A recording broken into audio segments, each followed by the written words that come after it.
Vice ganda nagpakatotoo, another chance, bagong yugto ng Queen, Daya Networks.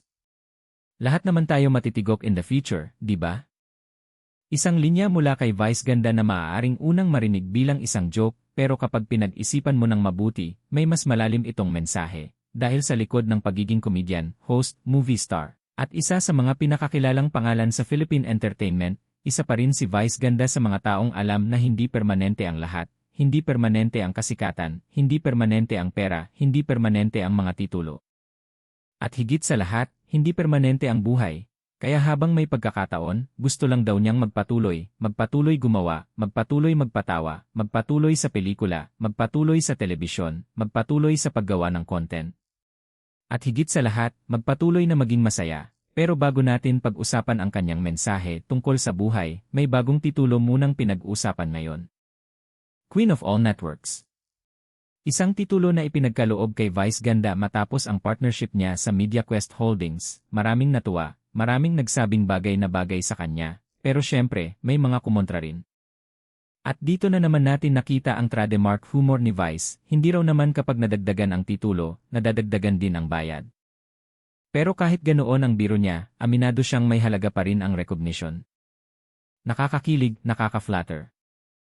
Dahil ibig sabihin, may mga taong nakapansin sa lahat ng kanyang ginawa, at marahil, iyon ang mas mahalagang kwento sa likod ng bagong titulo, hindi lang kung Queen of All Networks ba talaga siya. Kundi kung paano niya tinitingnan ang isang career na napakarami ng narating. Kamusta, mga kachika?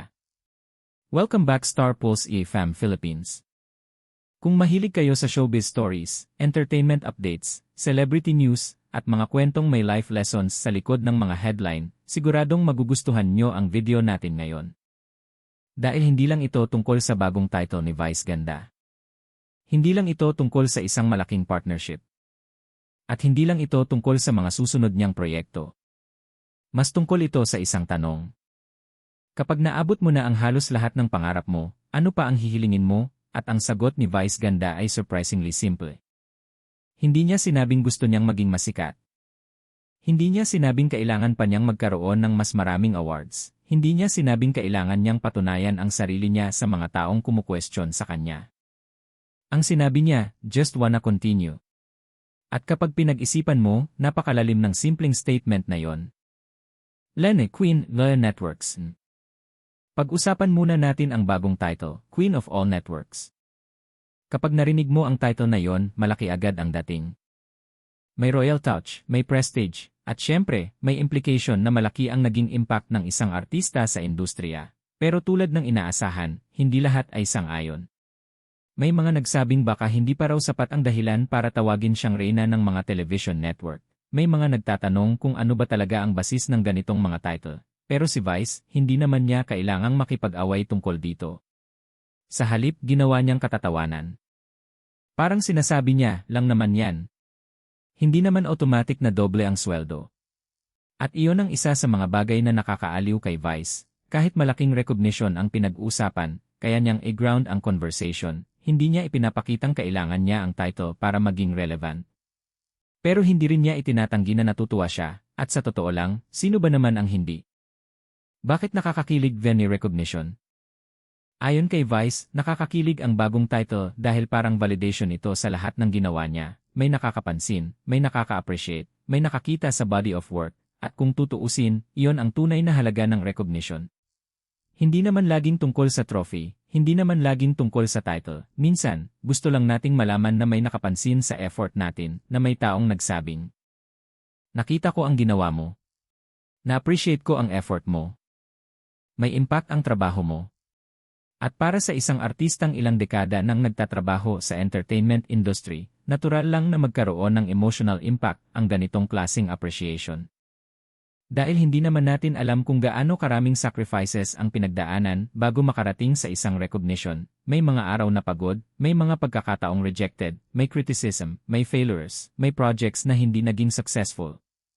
Pero kapag dumating ang isang taong nagsabi na, we appreciate what you've done. Parang nagiging worth it kahit sandali ang lahat ng pinagdaanan. Pagkatapos ng lahat, Danye. Pero narito ang mas interesting na tanong, sa dami ng titulo, sa dami ng achievements, sa dami ng success, ano pa ba ang gusto ni Vice ganda? At dito naging very simple ang sagot niya, gusto lang niyang magpatuloy, patuloy na gumawa ng content. Patuloy na gumawa ng movies, patuloy na gumawa ng television, at gusto niyang maging masaya. Yeah. Good vibes. Hindi ba interesting? Kapag bata pa tayo, ang goal natin ay madalas tungkol sa achievement. Gusto nating ma-promote. Gusto nating magkaroon ng malaking bahay. Gusto nating magkaroon ng magandang career. Gusto nating maging successful. Pero habang tumatagal, nagbabago ang definition ng happiness. Darating ang point na masasabi mo, okay na ako. Gusto ko na lang maging masaya. At iyon ang parang nasa mindset ni Vice. Hindi na kailangang habulin ang lahat. Gusto na lang niyang gawin ang mga bagay na nagbibigay sa kanya ng saya. Haling din another chance.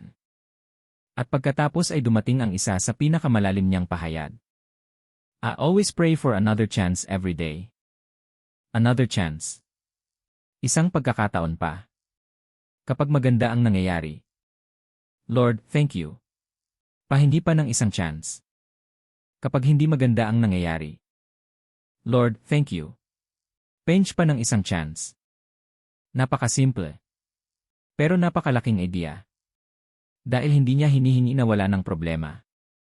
Hindi niya hinihinging perfect ang buhay. Ang hinihingi niya ay pagkakataon. Pagkakataong bumawi.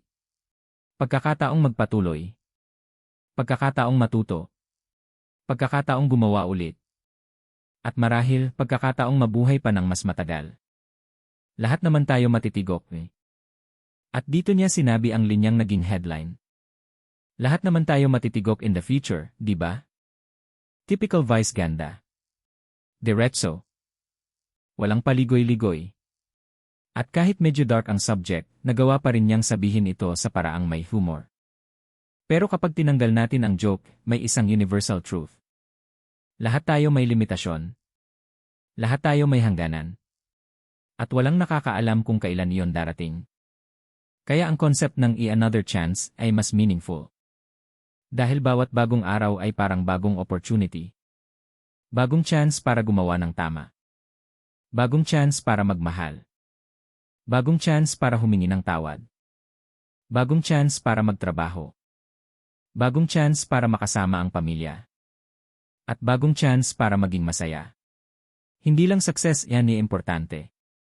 Minsan, kapag tinitingnan natin ang buhay ng isang celebrity, puro success ang nakikita natin. Awards, photoshoots, red carpets, movies, television, luxury, travel. Pero hindi natin nakikita ang buong picture. Hindi natin nakikita ang pressure. Hindi natin nakikita ang pagod. Hindi natin nakikita ang doubts. At hindi natin nakikita ang mga araw na gusto rin nilang magpahinga. Kaya interesting ang sinabi ni Vice na ang gusto niya na lang ay magpatuloy at sana ay hindi magkasakit. Dahil kapag umabot ka sa isang punto kung saan naiintindihan mong health at time ang tunay na mahalaga, nagbabago ang priorities. Hindi mo na kailangang habulin ang lahat. Gusto mo na lang magkaroon ng sapat na oras para ma-enjoy ang mga bagay na pinaghirapan mo. Bagong partnership, bagong expectations. Ngayon naman, pag-usapan natin ang partnership ni Vice ganda sa MediaQuest. Malaki ang expectation. At si Vice mismo, parang excited din sa kung ano ang mangyayari. Gusto niyang magkaroon ng mga pasabog na proyekto. At may playful challenge pa siya. Kung malaki ang resources, sana makita rin sa production. Siyempre, joke iyon. Pero may punto. Kapag may bagong partnership na ganito kalaki, natural lang na mag-expect ang audience. Gusto nilang makita kung ano ang bago. Ano ang mas creative? Ano ang mas ambitious? Ano ang mas exciting? At higit sa lahat, ano ang bagong kayang gawin ni Vice ganda? May need Lotter everyday.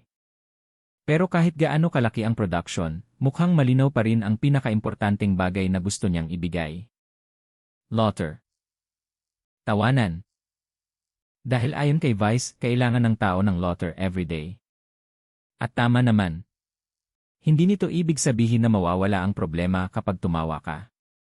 Hindi. Pero minsan, kailangan lang natin ng ilang minuto para makahinga. Isang joke.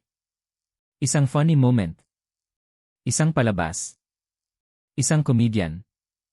Isang kaibigan. Minsan, iyon lang ang kailangan para makayanan ang isang mahirap na araw. At iyon ang matagal ng role ni Vice sa entertainment. Hindi niya kayang ayusin ang lahat ng problema ng audience. Pero kaya niyang magbigay ng sandaling escape. At minsan, malaking bagay na iyon, totoong value ng isang entertainer. Kapag pinag-usapan ang celebrity success, madalas numbers ang ginagamit. Box office numbers. Ratings. Views. Followers. Awards. Pero may isa pang measurement na mahirap bilangin. Ilang tao ang napatawa mo? Ilang tao ang nakalimot sandali sa problema? Ilang pamilya ang sabay-sabay tumawa? Ilang taong pagod ang nakahanap ng kaunting saya? Hindi iyon madaling ilagay sa spreadsheet. Pero may value iyon. At marahil iyon ang dahilan kung bakit gusto ni Vice na ipagpatuloy ang ginagawa niya. Hindi lang para magkaroon ng bagong title. Hindi lang para sa career. Kundi dahil gusto niyang gumawa ng bagay na alam niyang may impact sa ibang tao. Yan bagong chapter ni Vice. Kaya ngayon, nasa isang interesting na crossroads si Vice Ganda. May bagong recognition. May bagong partnership. May bagong expectations. Pero may parehong mission. Magpasaya. At marahil, iyon ang pinakamagandang bagay na pwedeng mangyari sa isang entertainer. Kapag hindi ka nalang nagtatrabaho dahil kailangan mong patunayan ang sarili mo. Nagtatrabaho ka dahil gusto mo. Dahil masaya ka. Dahil may purpose. At dahil alam mong may mga taong naghihintay sa susunod mong proyekto. Iyon maaaring matutunan natin. Kung may lesson tayong makukuha sa kwento ni Vice, hindi ito tungkol sa pagiging sikat. Hindi rin tungkol sa pagkakaroon ng maraming title. Mas tungkol ito sa pagpapatuloy. Life will not always go according to plan. May disappointments. May unexpected problems. May mga araw na hindi mo alam kung paano ka magsisimula ulit. Pero kung mayroon kang pagkakataon, gamitin mo. Kung may second chance, huwag sayangin. Kung may bagong umaga, subukan ulit. At kung successful ka na, huwag mong kalimutang magpasalamat. Dahil hindi natin alam kung gaano karaming pagkakataon ang mayroon tayo. Hindi kailangan ng perfect life. Baka yon talaga ang pinakaimportanteng punto. Hindi kailangan ng perfect life. Hindi kailangan na lahat ay maayos. Hindi kailangan na walang problema. Ang kailangan lang minsan ay sapat na lakas para sabihin, sige, susubukan ko ulit. At iyon ang another chance. Isang pagkakataon para magsimula ulit. Isang pagkakataon para itama ang mali. Isang pagkakataon para gawin ang matagal mong gustong gawin. Isang pagkakataon para tumawa. Isang pagkakataon para magmahal. Isang pagkakataon para mabuhay. Kaya kapag narinig natin ulit ang sinabi ni Vice Ganda, lahat naman tayo matitigok in the future, di ba? Huwag lang nating isipin na joke iyon. Isipin natin ang mensahe sa likod nito. Maikli ang buhay. Hindi natin alam ang future. Kaya habang may chance, sulitin natin. Kapag may taong mahalaga sa atin, sabihin natin. Kapag may pangarap, subukan natin. Kapag nagkamali, matuto tayo. Kapag nadapa, bumangon tayo. At kapag may magandang nangyari, magpasalamat tayo. Dahil baka ang pinakamagandang prayer ay hindi, Lord, bigyan mo ako ng perfect life. Kundi, Lord, salamat. Pahindi pa ng isang chance. Isang chance para bukas. Isang chance para sa susunod na project.